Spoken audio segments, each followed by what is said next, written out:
Hi అండి అందరికీ. ఇన్ని రోజులు అలోవెరా చెట్టు అండ్ పూలే చూసింటారు కదా. ఇవాళ అలోవెరా కాయలు కూడా చూపిస్తున్నాను. చూడండి ఎంత బాగా వచ్చిందో. అసలు నేను కూడా ఫస్ట్ టైం చూస్తున్నాను దీన్ని. చూడండి ఎంత బాగా వచ్చాయో కాయలు. 2 కాయలు వచ్చాయి. ఇది మా ఆఫీస్లో.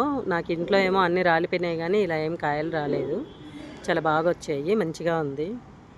అసలు మళ్ళీ సీడ్ చెట్టు అవుతుందా లేదా అన్నది అయితే నాకు తెలీదు.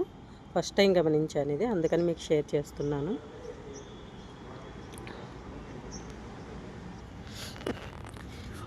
ఇది నల్లేరు చెట్టు. చిన్న కొమ్మ తీసుకొని వచ్చి నాటితే మంచిగా ఎగురేసింది.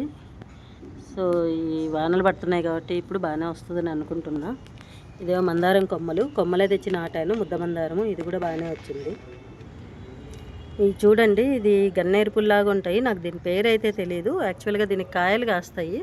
ఆ కాయల్లోంచి ఇచ్చిన ఇత్తనాలు నాటితే మళ్ళీ చెట్లు వచ్చాయి. బయట ఇవి కొంటే ఒక్కొక్క ప్లాంట్ వచ్చేసి 1500 దాకా ఉంటుంది అని విన్నాను. కానీ చాలా మంచిగా వచ్చేసాయి. ఒక 5-6 ప్లాంట్స్ అయితే వచ్చాయి నాకు. అక్కడ ఒక ప్లాంట్, ఇక్కడ ఒక 2 ప్లాంట్స్, ఇక్కడ ఒక 2, మొత్తం 5 చెట్లు అయితే వచ్చాయి మంచిగా. ఏదో ఒకటి కూడా చనిపోలేదు, అన్నీ బతికాయి.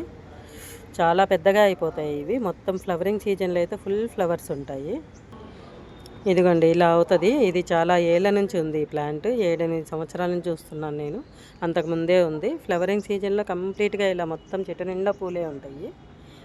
ఇప్పుడైతే బాగా ఆకులన్నీ రాలిపోయినాయి. కానీ ఇంకా ఆకులు రాలిపోయినా మొత్తం ఫ్లవరింగ్ వస్తుంది. చాలా బాగుంటుంది. దీని పేరు ఏమైనా తెలిస్తే చెప్పండి నాకు. Thank you for watching.